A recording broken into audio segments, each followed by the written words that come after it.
فرزند زہرا یہ حالات برے ہیں۔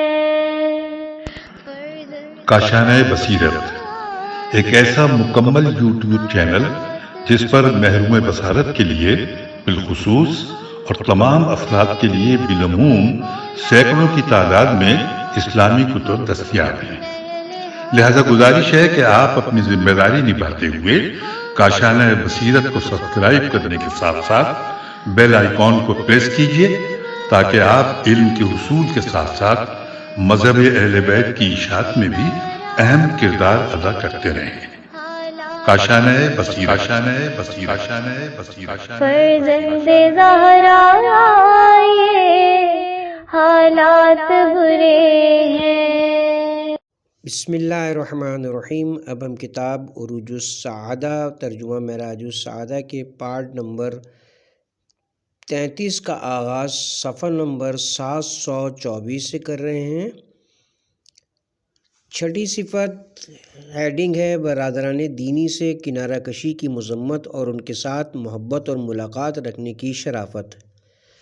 واضح ہو کہ برادر مومن سے دوری اور کنارہ کشی اور اس پر غیظ و غضب کرنا یہ نتیجہ عداوت و کینہ و بخل و حسد ہے اور یہ افعال ذمیمہ سے ہیں۔ حضرت رسول صلی اللہ علیہ وسلم نے فرمایا کہ جب ایک مسلمان دوسرے پر قہر و غضب اور آپس میں دوری اختیار کرے یہاں تک کہ 3 روز گزر جائیں اور انہوں نے مصالحت نہ کی تو وہ دائرہ اسلام سے باہر ہیں۔ جو شخص صلح اور بات کرنے میں سبقت کرے تو وہ بروز قیامت اس سے پہلے داخل بہشت ہوگا۔ نیز حضرت صلی اللہ علیہ وسلم سے مروی ہے کہ کسی مسلمان کو 3 روز سے زیادہ قہر و دوری اختیار کرنا جائز نہیں ہے۔ حضرت صادق علیہ السلام سے مروی ہے کہ کوئی شخص از روئے قہر ایک دوسرے سے جدا نہیں ہوتا مگر یہ کہ ان میں سے کوئی ایک مستوجب لعنت ہوتا ہے اور اکثر دونوں مستحق لعنت ہوتے ہیں۔ ایک شخص نے عرض کیا کہ جو مظلوم ہو وہ کیوں کر مستوجب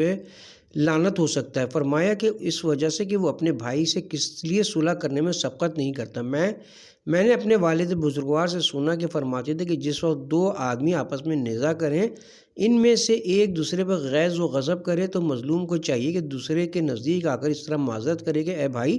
میں خطاوار ہوں اور میں نے ظلم کیا ہے تاکہ جھگڑا برطرف ہو۔ بتحقیق کہ خدا حاکم عادل اور ظالم سے مظلوم کا عوض لیتا ہے۔ حضرت امام محمد باقر علیہ السلام سے فرمایا کہ خدا اس پر رحمت نازل کرتا ہے جو ہمارے دوستوں کے درمیان محبت ڈالتا ہے۔ اے مومنین کوشش کرو اور ایک دوسرے سے بامہربانی پیش آؤ۔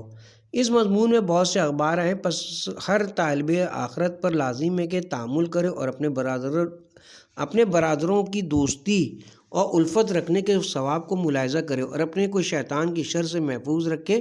ایک دوسرے کے فضول مطالب اور گرد کدورت اور رنجش کے باعث زندہ درگور نہ ہوں۔ اگر کوئی نزاع آپ میں اور دوسرے میں واقع ہو تو ابتداً صلح میں کوشش کیجیے تاکہ شیطان و نفس امارہ پر آپ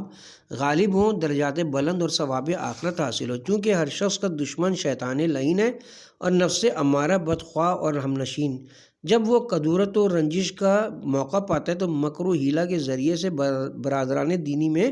دشمنی ڈالتا ہے۔ فصل نمبر 1 ہیڈنگ ہے برادران دینی کے ساتھ محبت رکھنا۔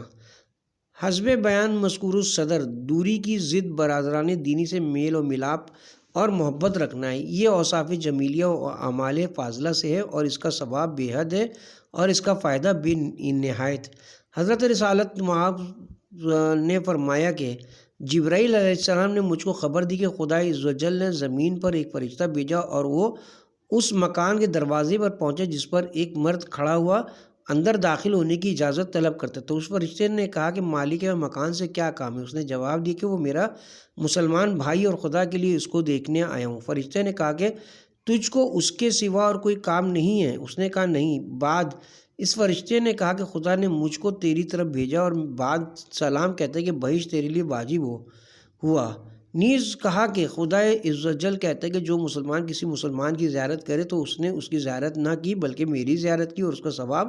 بہشت ہے۔ حضرت امام محمد باقر علیہ السلام سے مروی کہ جب کوئی مومن اپنے برادر مومن کو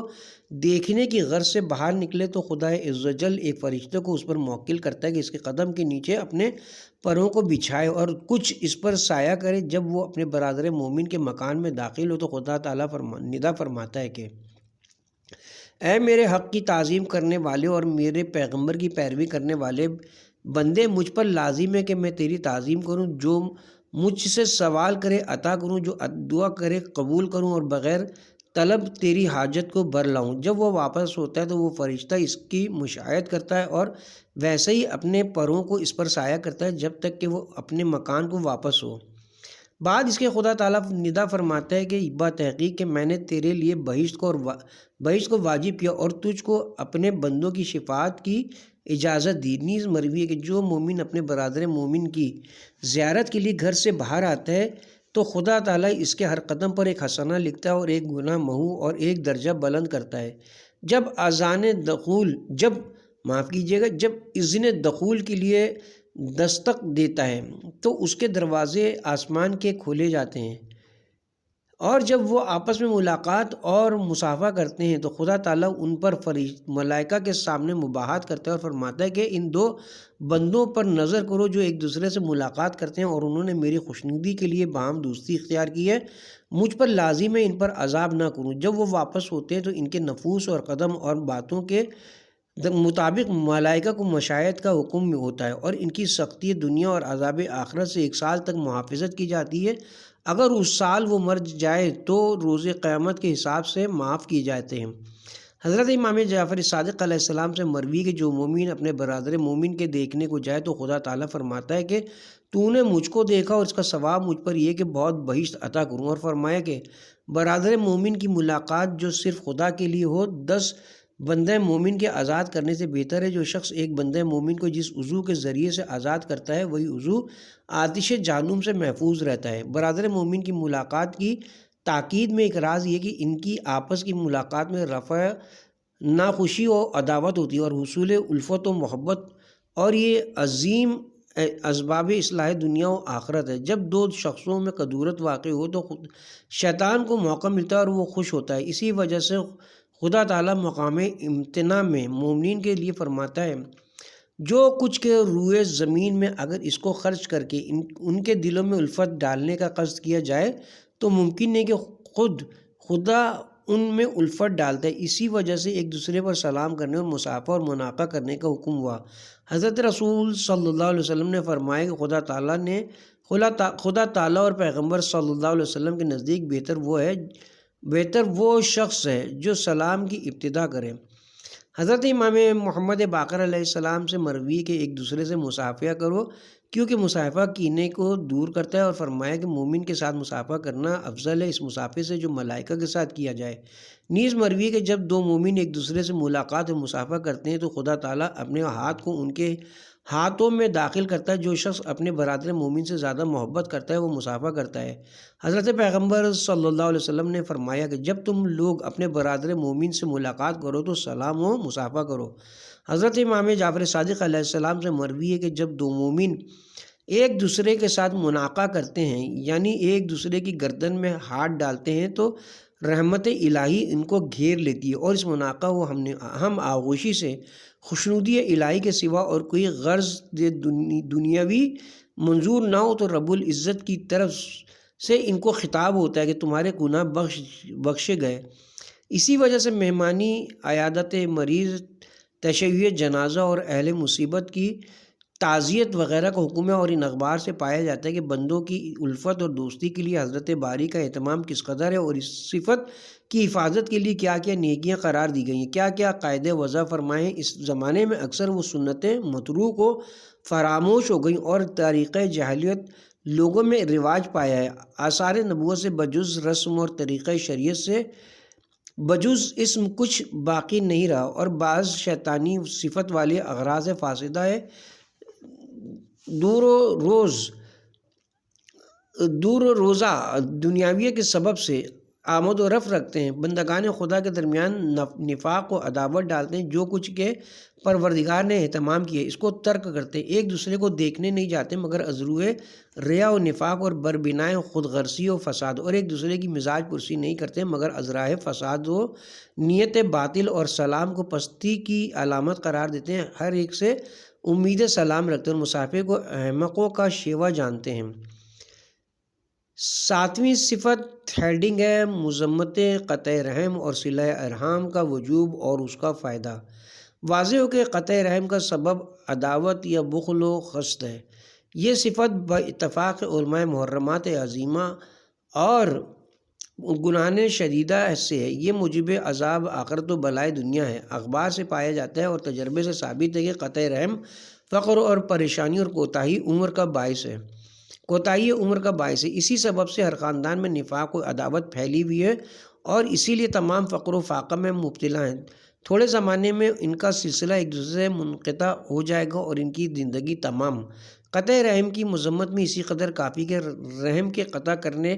والے پر خداوند عالم نے قرآن مجید میں لعنت کی ہے اور فرماتا ہے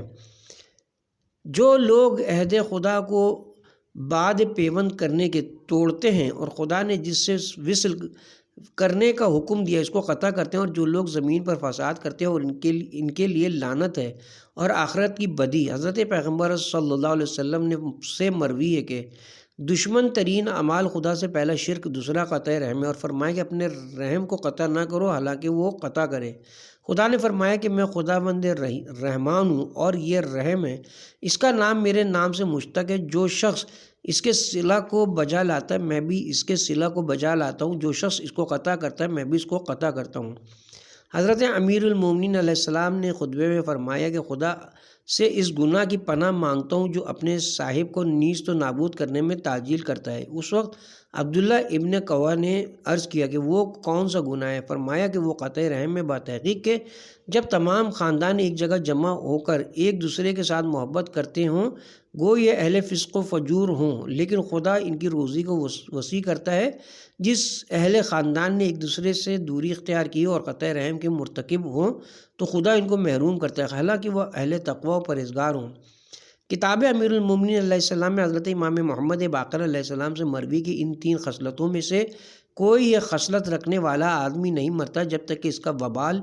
اس پر عائد نہ ہو۔ نمبر 1 سرکشی کرنے والا، نمبر 2 قطع رحم کرنے والا، نمبر 3 جھوٹی قسم کھانے والا اور کسی اطاعت کا ثواب بس نسبت ثواب صلہ رحم کے اس کے صاحب کو فوراً نہیں پہنچتا۔ بتحقیق کہ جو طائفہ اہل معصیت ہو اور ایک دوسرے کے ساتھ نیکی کرتا ہو تو ان کا مال زیادہ ہوتا ہے، جھوٹی قسم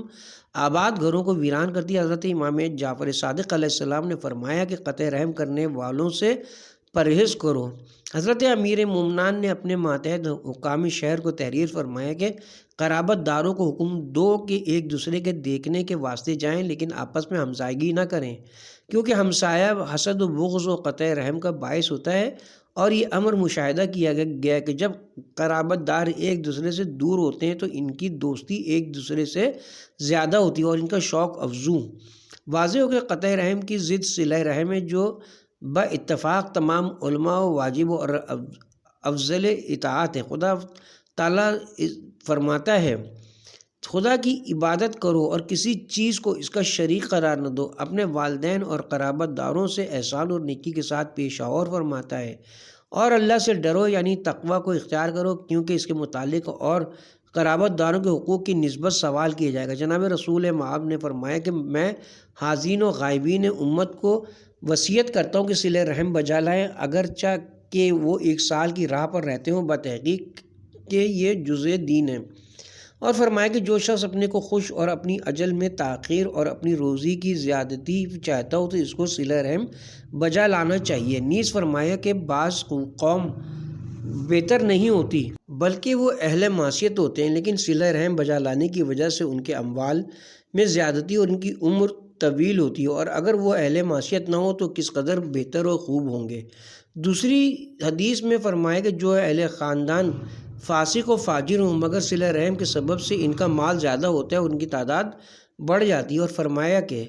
صدقے کا ثواب 10 حصے، قرض کا ثواب 15 حصے، برادران دینی کے ساتھ احسان کرنے کا ثواب 20 حصے، قرابت داروں سے احسان کرنے کا ثواب 24 حصے ہے۔ حضرت امام محمد باقر علیہ السلام سے مروی کے صلہ رحم خلق کو نیک کرتا ہے، ہاتھ کو کشادہ اور روزی کو وسعت دیتا ہے اور اجل کو تاخیر۔ دوسری حدیث میں اس سرور سے منقول ہے کہ صلہ رحم اعمال کو پاکیزہ کرتا ہے اور اموال کو زیادہ بلاؤں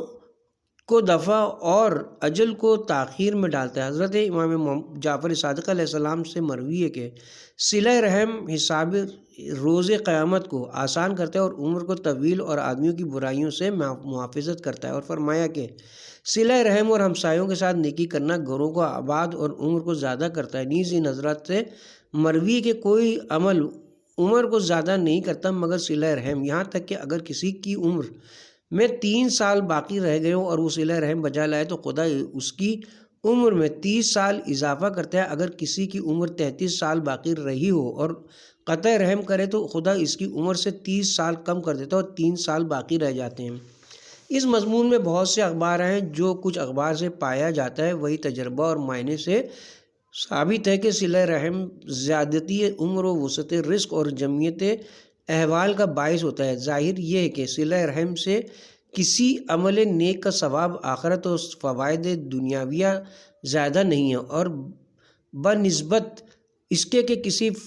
اطاعت کا اثر فوراً ظہور پذیر نہیں ہوتا۔ ہیڈنگ ہے فائدہ۔ جب آپ نے وجوب صلہ رحم اور اس کا فائدہ اور ضرر قطع رحم کا بھی علم حاصل کیا تو اب معلوم کیجیے کہ رحم سے مراد کہ جس کا صلہ واجب اور جس کا قطع کرنا حرام ہے وہ یہ ہے کہ ہر ایک خوش نصیبی ہے جو قرابت رکھتا ہو، اگرچہ وہ نسبت بہت دور کی ہو اور کوئی محرومیت ان میں نہ ہو۔ خلاصہ یہ کہ کوئی نسبت دوسرے سے دور کی ہی کیوں نہ ہو مگر وہ اس کے ارحام سے ہے، اس کا صلہ واجب۔ قطع رحم جو حرام کیا گیا ہے وہ یہ ہے کہ اس کو کوئی ایذا ذریعے قول و فعل نہ پہنچائی جائے اور نہ اس کے ساتھ کوئی طریقہ ناشائستہ اختیار کیا جائے یا کوئی بات رنج دینے والی نہ کہی جائے کہ وہ آزردہ ہو یا اس کو سکونت یا لباس یا خوراک وغیرہ کی کوئی احتیاج ہو اور آپ اس کے پوری کرنے کی قدرت رکھتے ہوں اور اپنی ضرورت سے زائد بھی ہو تو اس سے مذائقہ نہ کیجیے یا اس کے ساتھ کوئی ظالم ظلم کرے آپ اس کو دور کر سکتے ہوں، لیکن اس میں کوتاہی کی جائے یا کینہ و حسد کے باعث جس سے کنارہ کشی و دوری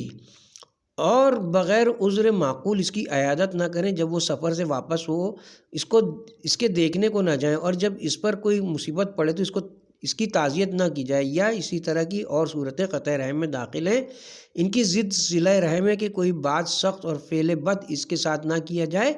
اور اس کے ساتھ مال و زبان و آبرو سے اعانت کی جائے، اس کے پاس آمد و رفت رکھیں، اس کے احوال کی پرسش کریں۔ صفحہ نمبر 741، 8ویں صفت ہیڈنگ ہے مذمت حقوق والدین اور ان کے ساتھ احسان کرنے کی فضیلت و آداب۔ واضح ہو کہ حقوق والدین از قسم قطع رحم اور گناہ کبیرہ ہے۔ جو کوئی بیچارہ باپ یا ماں کا آگ کیا گیا ہو وہ نہ دنیا میں کوئی نیکی دیکھتا ہے اور نہ آخرت میں اور نہ اپنی عمر سے کوئی فائدہ اٹھاتا ہے اور نہ عزت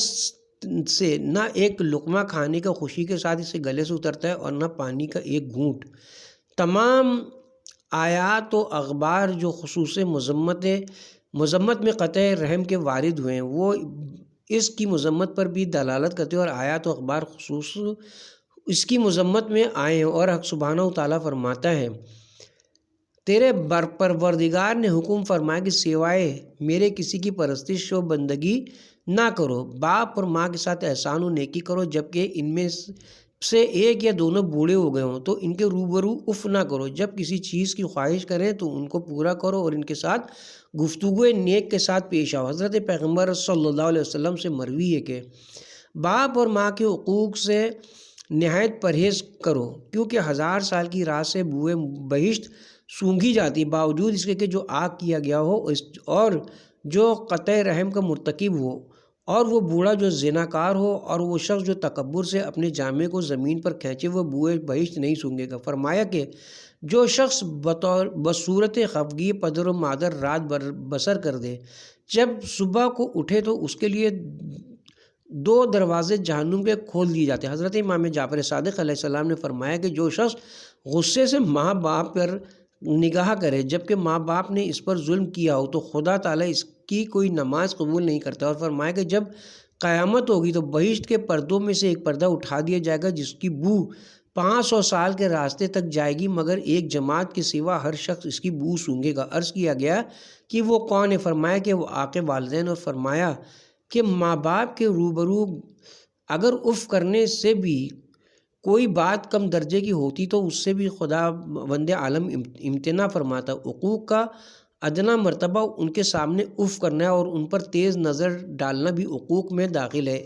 حضرت امام موسیٰ کاظم علیہ السلام سے ایک شخص نے سوال کیا گیا، اگر کوئی شخص اپنے فرزندوں سے کسی فرزند کو یہ کہے کہ میرے ماں باپ تجھ پر فدا ہوں تو یہ کیا کوئی ثواب رکھتے؟ فرمایا کہ اس کے ماں باپ زندہ ہوں تو ایسا کہنا حقوق میں داخل ہے، اور اگر مر گئے ہوں تو کوئی مضائقہ نہیں۔ مذمت میں حقوق والدین کے بہت سے اخبار ہیں، بلکہ با اتفاق علماء یہ گناہ کبیرہ سمجھا جاتا ہے۔ بعض اخبار قدسی میں وارد ہے کہ خداوند عالم نے اپنی عزت و جلال کی قسم کھا کر فرمایا کہ آق والدین تمام پیغمبروں کی عبادت کرے تو مقبول نہیں، اور جو چیز لوح محفوظ میں ابتداءً لکھی گئی یہ تھی کہ میں ایک خدا ہوں، سوائے میرے کوئی خدا نہیں ہے۔ جس فرزند سے باپ اور ماں راضی ہوں میں بھی اس سے راضی ہوں، جس کے ماں اور باپ غضبناک ہوں میں بھی اس پر غضبناک۔ حضرت پیغمبر صلی اللہ علیہ وسلم نے فرمایا کہ تمام مسلمان مجھ کو بروز قیامت دیکھیں گے مگر آق کے والدین شراب خور اور وہ شخص جو میرا نام سنے اور صلوات نہ بھیجے۔ اسی قدر آق والدین میں کافی ہے کہ پیغمبر خدا نے ان پر نفرین کی اور فرمایا کہ خدایا جو شخص باپ اور ماں یا ان میں سے کسی ایک کی ناراضی کو معلوم کرے اور ان کو راضی نہ کرے تو وہ ہرگز نہ بخشا جائے۔ حضرت کی نفرین پر جبرائیل نے آمین کہی۔ خدا تعالیٰ نے حضرت موسیٰ علیہ السلام کو وحی فرمائی کہ جس نے اپنے والدین کے ساتھ نیکی کی اور میرے ساتھ عقوق کیا تو اس کو نیک لکھتا ہوں، اور جس نے میرے ساتھ نیکی کی اور وہ اپنے والدین کا آگ کیا ہوا ہو تو اس کو آگ کرتا ہوں۔ بہت سے اخبار میں وارد اور تجربے سے ظاہر و ثابت ہے کہ جو شخص باپ اور ماں یا ان میں سے کسی ایک کے ساتھ بدی کرے تو اس کی عمر کوتا اور اس کی زندگی تلخ بسر ہوتی ہے، اور فقر و پریشانی اس کو گھیر لیتی ہے، اور حالت سکرات اس پر سختی سے گزرتی ہے، اور جان کندنی دشوار۔ ایسا ہی اخبار و آثار سے اور تجربہ روزگار سے پایا جاتا ہے کہ باپ کا فرزند پر نفرین کرنا مستجاب ہوتا ہے۔ لہٰذا اے صاحبو ہوشیار ہو جائیے، اپنی جان پر رحم کیجیے، باپ اور ماں کی تیغ حقوق سے پرہیز کیجیے۔ انہوں نے آپ کی پرورش میں جو تکلیف اور زحمت اٹھائی ہے اس کو یاد کیجیے اور غور کیجیے کہ آپ کے آرام کے لیے انہوں نے اپنے آرام کو حرام کر دیا، آپ کو سیر کرنے کے لیے اپنے پر گرسنگی کی تکلیف اٹھائی، سال ہر سال آپ کو آغوش مہربانی میں لیا، دودھ پلا کر پرورش کی، اپنی عمر آپ کی خوشنودی میں صرف کی۔ عجیب بے مروتی اور بے انصافی ہے، جب کہ آپ کو تھوڑی سی قوت حاصل ہوئی تو آپ نے ان سب احسانات کو فراموش کر دیا۔ حقوق والدین سے مراد یہ کہ ان کو غصہ دلایا جائے اور آزردہ کریں، اور جس طریقے سے وہ آزردہ ہوں حقوق حاصل ہوتا ہے، اور آدمی مستحق عذاب الہی اور بلائے غیر منتہی، خواہ مارنے یا دشنام دینے یا ان کے ساتھ آواز بلند کرنے یا ان پر تیز نظر ڈالنے یا ان سے منہ پھیر لینے اور بے اعتنائی یا ان امور میں نافرمانی کرنے سے جن میں اطاعت لازم ہے، جیسے کہ حوالے قلم کیا جائے گا۔ واضح ہو کہ نیکی والدین اور ان کے ساتھ احسان کرنا ضد حقوق ہے، اور یہ اشرف سعادت اور افضل برکت اور افضل قربت۔ بہت سے آیات و اخبار میں اس کی نسبت بے حد ترغیب آئی ہے۔ حضرت آفریدگار فرماتا ہے ان کے ساتھ انکساری اور فروتنی اور خاکساری کرو اور کہو اے پروردگار تو ماں باپ پر ایسا ہی رحم فرما جیسا کہ انہوں نے عالم طفیلیت میں مجھ کو پرورش کیا۔ پھر فرماتا ہے خدا کی عبادت کرو اور کسی شخص اور کسی چیز کو اس کا شریک نہ ٹھہراؤ، اور ماں باپ کے ساتھ نیکی کرو۔ حضرت رسول صلی اللہ علیہ وسلم نے فرمایا کہ بنسبت نماز و روزہ اور حج و عمرہ اور جہاد کے ماں باپ کے ساتھ نیکی کرنا افضل ہے۔ مروی ہے کہ سرور کائنات صلی اللہ علیہ وسلم کی خدمت میں ایک مرد نے حاضر ہو کر عرض کی کہ یا رسول اللہ مجھ کو کوئی نصیحت فرمائیے۔ فرمایا کہ خدا کے ساتھ شرک نہ کرو، حالانکہ تجھ کو آگ میں جلائیں اور عذاب کریں،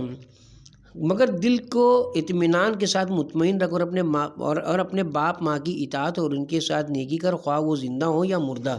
اگر تجھ کو حکم دیں کہ اپنے اہل و مال کو چھوڑ دے تو ویسا ہی کر۔ دوسرا شخص آج حضرت کی خدمت میں حاضر ہوا اور اس نے باپ اور ماں سے نیکی کرنے کی نسبت سوال کیا۔ حضرت نے 3 مرتبہ فرمایا کہ ماں اور باپ سے نیکی کر۔ ابتداً ماں کا نام لیا اور بعد میں باپ کا۔ سرور عالم صلی اللہ علیہ وسلم کی خدمت میں ایک جوان نے حاضر ہو کر عرض کی کہ میں جوان ہوں، راہ خدا میں جہاد کرنے کو بہتر جانتا ہوں، ماں سے کہتا ہوں لیکن وہ جہاد کو پسند نہیں فرماتی۔ فرمایا کہ اپنی ماں کی خدمت میں واپس جا، باخدا ایک رات اپنی ماں کے نزدیک تیرا آرام کرنا 1 سال کے راہ جہاد میں تیرا آرام کرنا 1 سال کے راہ خدا میں جہاد کرنے سے بہتر ہے۔ حضرت امام جعفر صادق علیہ السلام نے فرمایا کہ افضل اعمال وقت پر نماز پڑھنا اور والدین کے ساتھ نیکی کرنا اور راہ خدا میں جہاد کرنا ہے۔ ایک مرد نے ان حضرت سے عرض کی کہ میرا باپ بہت بوڑھا ہو گیا اور اس پر ضعف غالب ہے، جب اس کو حاجت کی ضرورت ہوتی تو میں اس کو اٹھا کر لے جاتا ہوں۔ فرمایا کہ ہاں ایسا ہی کرو اور اپنے ہاتھ سے اس کے منہ میں نوالا دے کہ کل کے روز یہ خدمت تیرے کام آئے گی۔ ایک شخص نے حضرت سے عرض کی کہ باپ اور ماں رکھتا ہوں لیکن وہ مذہب حق کے مخالف ہیں۔ حضرت نے فرمایا کہ ان کے ساتھ اس طرح نیکی کر کے مخالف نہ ہونے کی صورت میں کی جاتی ہے۔ ایک شخص نے حضرت امام رضا علیہ السلام کی خدمت میں عرض کی کہ میں اپنے باپ اور ماں کے لیے دعا کروں حالانکہ مذہب حق نہیں رکھتے ہیں۔ فرمایا کہ ان کے لیے دعا اور ان کی جانب سے تصدق کر، اگر وہ زندہ ہوں تو لطف و کرم سے پیش آ۔ حضرت امام محمد باقر علیہ السلام سے مروی ہے کہ 3 چیزیں ہیں کہ خداوند عالم جل شانہ نے کسی کے لیے اس کا ترک کرنا پسند نہیں فرمایا۔ نمبر 1 امانت کا واپس کرنا، خواہ وہ نیک ہو یا بدکار۔ نمبر 2 عہد کا وفا کرنا، خواہ وہ نیک سے کیا جائے یا بدکار سے۔ نمبر 3 والدین کے ساتھ نیکی کرنا، خواہ وہ نیک ہوں یا بدکار۔ حضرت صادق علیہ السلام نے فرمایا کہ اپنے والدین کے ساتھ نیکی کرو، خواہ وہ زندہ ہوں یا مردہ۔ ان کی جانب سے نماز ادا کرو اور صدقہ دو، ان کی طرف سے حج اور روزہ رکھو تاکہ ان تمام کا ثواب ان کو پہنچے، جن کے باعث خدا تعالیٰ اس کے لیے بہت سی نیکیاں اضافہ کرتا ہے۔ اس خصوص میں اخبار حد سے زیادہ متجاوز ہیں جس کے ذکر سے بیان حاضر ہے۔ پس ہر مومن کو سزاوار ہے کہ نہایت احترام و والدین کے لیے بجا لائے، ان کی خدمت کرنے میں کوئی کوتاہی و تقصیر نہ کرے، ان کے ساتھ نیکی سے پیش آئے، اگر ان کو کسی چیز کی ضرورت ہو فوراً پہنچا دے، طلب کرنے کا انتظار نہ کرے۔ ایسے ہی اخبار میں وارد ہوا ہے کہ اگر اس کے ساتھ سختی کریں تو ان کے روبرو اف نہ کرے، اگر اس کو ماریں تو اپنی بری صورت نہ بنائے بلکہ کہے کہ خدا تم کو بخش دے، نگاہ تند سے ان کو نہ دیکھے، اپنی آواز ان کی آواز پر اور اپنا ہاتھ ان کے ہاتھ کے اوپر بلند نہ کرے، ان کے آگے راستہ نہ چلے۔ یہ تمام احادیث صحیح ہیں۔ حضرت امام جعفر صادق علیہ السلام سے مروی کے بلکہ جہاں تک ممکن ہو ان کی خدمت میں بیٹھے، حد المقدور خاکساری و تواضع و فروتنی اختیار کرے، اسی قدر اس کا اجر زیادہ ہے اور دنیا و آخرت کا فائدہ بیشتر۔ حاصل کلام ان کی فرما برداری اور طلب خوشی واجب ہے، مگر فعل حرام میں یا ترک واجب عینی میں حسب اتفاق علماء اطاعت والدین کی واجب نہیں، واجبات میں اختلاف ہے، اور تمام علماء کا قول یہ کہ کوئی فعل بغیر اجازت والدین کے جائز نہیں۔ بعض اذن والدین کو ما سوائے واجبات کے فعل مباح و مستحبہ میں مستحب سمجھتے ہیں، بشرطے کہ ان کا ترک کرنا ضرر معتدبہ نہ رکھتا ہو۔ ظاہر یہ کہ وجوب اطاعت والدین کی نسبت علماء میں کوئی اختلاف نہیں ہے۔ جب والدین یا ان میں سے کوئی ایک اس کے ترک کرنے کا حکم کریں، اس میں مخالفت کرنا حرام ہے۔ اگر ان میں کوئی ضرر ہو تو بعض علماء ان کی اطاعت کو واجب نہیں جانتے ہیں، بعض دوسروں کا اطلاق کلام وجوب فرما برداری اور مباحات و مستحبات میں ان کی حرمت مخالفت پر دلالت کرتا ہے۔ جامع السعادات میں بھی حزب اخبار و حسب اخبار و آیات ایسے ہی پایا جاتے ہیں جن کا ترجمہ کلام یہ کہ والدین کی اطاعت اور ان کی طلب اجازت واجب ہے، پس فرزند کو واجب نہیں کہ بغیر ان کی اجازت کے کسی فعل مباح ہو مستحب کا مرتکب ہو۔ بعد اس کے فرماتے ہیں کہ اس کی وجہ یہ ہے کہ علماء کا فتویٰ اسی پر ہے کہ تحصیل علم کے لیے سفر کرنا جائز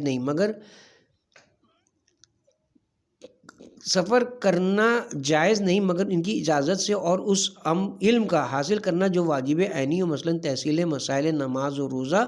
اصول دین، اگر اس شہر میں جہاں کہ وہ رہتا ہے ہو کوئی ایسا شخص نہ ہو کہ ان کو تعلیم دے سکے، اور اگر شہر میں کوئی عالم ہو تو اس کی مسافرت جائز نہیں۔ پس ہر ایک دیندار کو کوشش کرنی چاہیے کہ جو فعل ان کی خواہش کے مخالف ہو، اس سے ظاہر نہ ہو۔ مروی کے اس برزیدہ ذوالمنن کی خدمت میں شہر یمن سے ایک مرد حاضر ہوا کہ راہ خدا میں جہاد کرے۔ حضرت نے فرمایا کہ پھر جا اجازت اپنے باپ اور ماں کی حاصل کر، اگر وہ اجازت دیں تو جہاد کرو، ورنہ جہاں تک ہو سکے ان کے ساتھ نیکی کر۔ تحقیق کے توحید کے تمام ان امور سے جن کی نسبت خدا نے حکم فرمایا یہی بہتر ہے۔ اس بزرگدہ عباد کی خدمت میں ایک شخص بغرض جہاد حاضر ہوا۔ حضرت نے فرمایا آیا تو ماں رکھتا ہے؟ عرض کیا کہ ہاں۔ فرمایا جا اس کی خدمت کر، بتحقیق بہشت اس کے قدم کے نیچے ہے۔ اخبار سے ظاہر اور آثار و تجربات سے پتہ چلتا ہے کہ نجات آخرت کے لیے حصول رضائے والدین بڑا وسیلہ ہے، اور اسی طرح طلب طول عمر اور جمعیت احوال و انتظام معاش دنیا کا ایک ذریعہ، اور نیز ان پر احسان کرنے سے کوئی عمل بہتر نہیں ہے۔ واضح ہو کہ والدین میں سے ہر ایک کا حکم مساوی اور کوئی فرق نہیں رکھتا، لیکن ماں کی رعایت کی نسبت زیادہ تاکید ہے اور اس کا حق افزوں، جبکہ باپ ماں کسی ترک فعل واجبی یا ارتکاب حرام کی نسبت حکم دیں، حالانکہ ان کی اطاعت واجب نہیں مگر جہاں تک ممکن ہو ان کے ساتھ خوشامد و مہربانی سے پیش آئے اور نرمی و التماس کے ذریعے سے ان کی رائے کو پلٹا دیا۔ اگر اس طرح کرنا ممکن نہ ہو تو جہاں تک ہو سکے بغیر ان کی اطلاع کے عمل کرے۔ جب کسی کے باپ اور ماں دونوں ہوں ان میں مخالفت واقع ہوئی ہو، جب فرزند ایک کو راضی رکھنا چاہتا ہے تو دوسرا ناراض ہوتا ہے، تو ایسی صورت میں ان کے اتفاق و صلاح میں جہاں تک ممکن ہو ہر طرح کی کوشش کرے اور کسی کو واسطہ قرار دے یا مجتہد سے عرض کرے کہ ان کو طلب کر کے پند و نصیحت کریں۔ واضح ہو کہ بڑے بھائی کا حق سب سے چھوٹے بھائی پر بڑا ہے اور صاحب ایمان پر اس کی نگرانی لازم، نیز چھوٹے کو بڑے کی حد المقدور اطاعت بہتر ہے۔ حضرت پیغمبر صلی اللہ علیہ وسلم نے فرمایا کہ بڑے بھائی کا حق چھوٹے پر مثل باپ کے حق ہے۔ اس کے ساتھ ہی ہم یہاں پہ کتاب کے پارٹ نمبر 33 کا اختتام کرتے ہیں، اور کتاب کے پارٹ نمبر 34 کا آغاز صفحہ نمبر 753 سے کریں گے۔ فصل نمبر 1 ہیڈنگ ہوگی حقوق ہمسایہ۔